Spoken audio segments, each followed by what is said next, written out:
Miss হবে না আপনার পছন্দের টিভি শো। দেখুন জি5 অ্যাপে একদম ফ্রি। প্রণাম ব্রাহ্মণ মহারাজ, ভিতরে আসুন। না নন্দ, না নন্দ,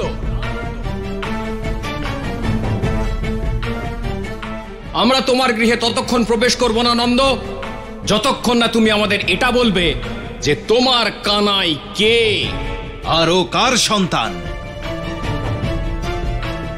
কার গর্ভে জন্ম নিয়েছে, ও কোন কুলের, ওর গোত্র কি, আর সব থেকে বড় প্রশ্ন যে ওর বর্ণ কি নন্দ। যতক্ষণ এই প্রশ্নের উত্তর দিচ্ছ ততক্ষণ তোমার গৃহে আমরা প্রবেশ করতে পারবো না। কুল, গোত্র, বর্ণ, আপনি এসব কি প্রশ্ন করছেন মহারাজ? একজন পুত্রের তো কুল, গোত্র, বর্ণ তাই হয় যা তার মাতা পিতার হয়। আর কানাই আমাদের পুত্র, সে গোয়ালা মাতা পিতার সন্তান, সেও গোয়ালা। সত্য তো এটাই যে কানাই না আসলে গোপ, না তোমার সন্তান। ক্ষমা করবেন ব্রাহ্মণদেব, কিন্তু আপনি এক মায়ের মমতাকে অপমান করছেন। এক মায়ের সামনে তারই পুত্রকে নিয়ে আপনি এসব বলছেন। ব্রাহ্মণ কখনো অযৌক্তিক কথা বলে না নন্দরানী। বৃন্দাবনবাসীরা এটা কি সত্যি নয়? যতবার তোমাদের উপর সংকট এসেছে ততবার তোমাদের কানাই এসে ক্ষত্রিয়ের মতো রক্ষা করেছে। এটা সত্য, এটা সত্য, কানাই রক্ষা করেছে। নন্দ, এটা কি সত্য নয় যে তোমার পুত্র কানাই, যে পুতনা, বকাসুর, অঘাসুর আর কংসের পাঠানো অনেক অসুরের বিনাশের কারণ? এই সব কথা সত্যি, কিন্তু তখন পরিস্থিতি এমন ছিল যে... পরিস্থিতি, এটাই তো আমিও বলতে চাইছি। যে কোনো কঠিন পরিস্থিতির সম্মুখীন কোনো গোপ হতে পারে না। কারো কাছে এর উত্তর আছে? শান্ত হও তোমরা। কানাই, আপনার প্রশ্নের উত্তর আমি দেব ব্রাহ্মণদেব।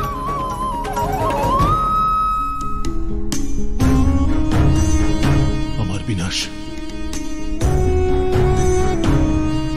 ভগবান কংসের বিনাশ, বিষ্ণুর ভাগ্যফল জেনে নেবার পূর্বে আমার নিজের ভাগ্যফল জেনে নেওয়া উচিত।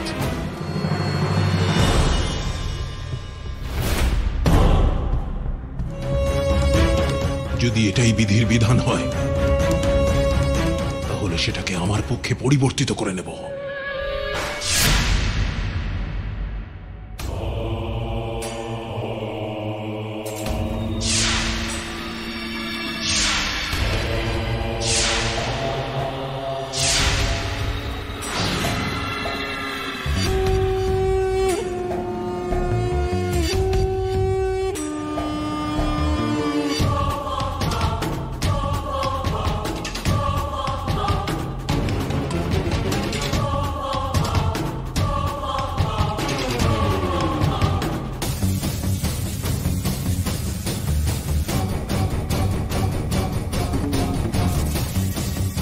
অদ্ভুত,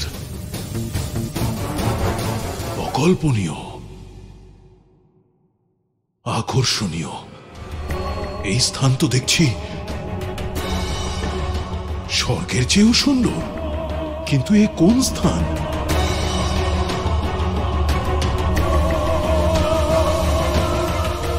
বৈকুণ্ঠ,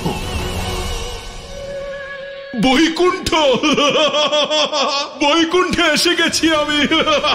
বৈকুণ্ঠ, বহুকাল ধরে এর ওপর বিজয় লাভ করার অভিলাষ ছিল আমার। এখন যখন ভগবান কংস এখানে পৌঁছেই গেছে, তখন বিজয় নিশ্চিত। ও বৈকুণ্ঠপতি, ও মায়াবী, ও চক্রধারী, দেখো তোমার কাল স্বয়ং তোমার সঙ্গে দেখা করতে এসেছে। তুমি কোথায় লুকিয়ে বসে আছো? এসো, বাইরে এসো।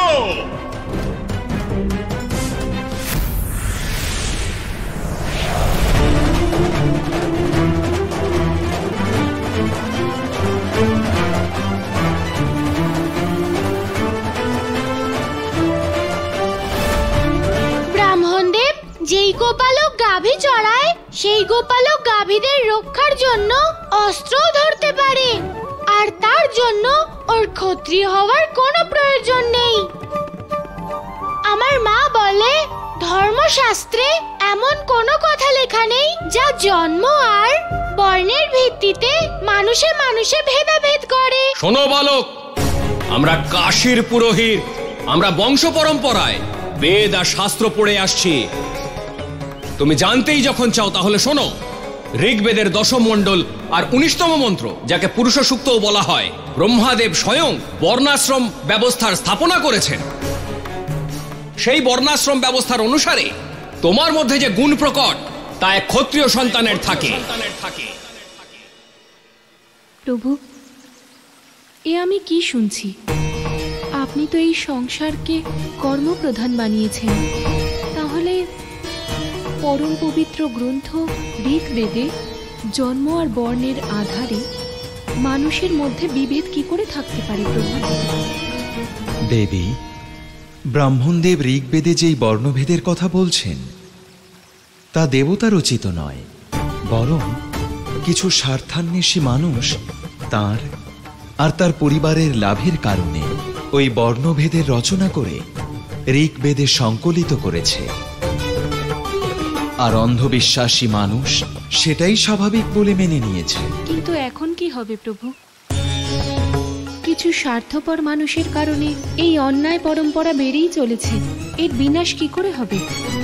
দেবী, সমাজে ব্যাপৃত এই ধরনের সমস্ত কুরীতি, কুকর্ম, অধর্ম আর সমাজে প্রচলিত সমস্ত অসত্যকে বিনাশ করতে পরম অবতার শ্রীকৃষ্ণের আবির্ভাব ঘটেছে।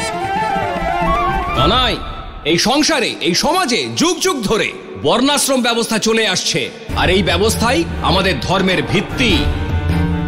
আর এটা ছিল, আছে আর সর্বদা থাকবে। নন্দ, এই বর্ণাশ্রম ব্যবস্থাকে না মানার অর্থ ধর্মকে অস্বীকার করা। এবার তুমিও তোমার সত্যকে স্বীকার করে নাও,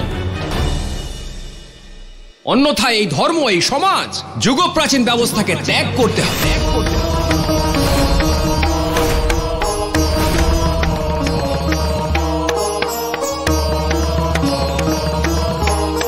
কি ভাই সব, আমি কি কিছু অসত্য বলছি?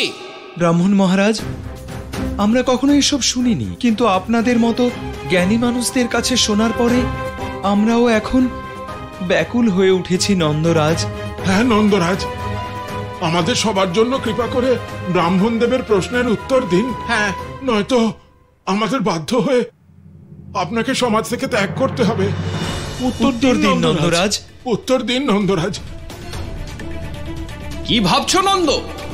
তোমার সত্যিটা স্বীকার করে নাও, এই বালককে ত্যাগ করো, অন্যথায় এই সমাজ তোমায় ত্যাগ করবে। আর যাকে সমাজ ত্যাগ করে তার কাছে কোনো পথ খোলা থাকে না, মৃত্যুর পথ ছাড়া।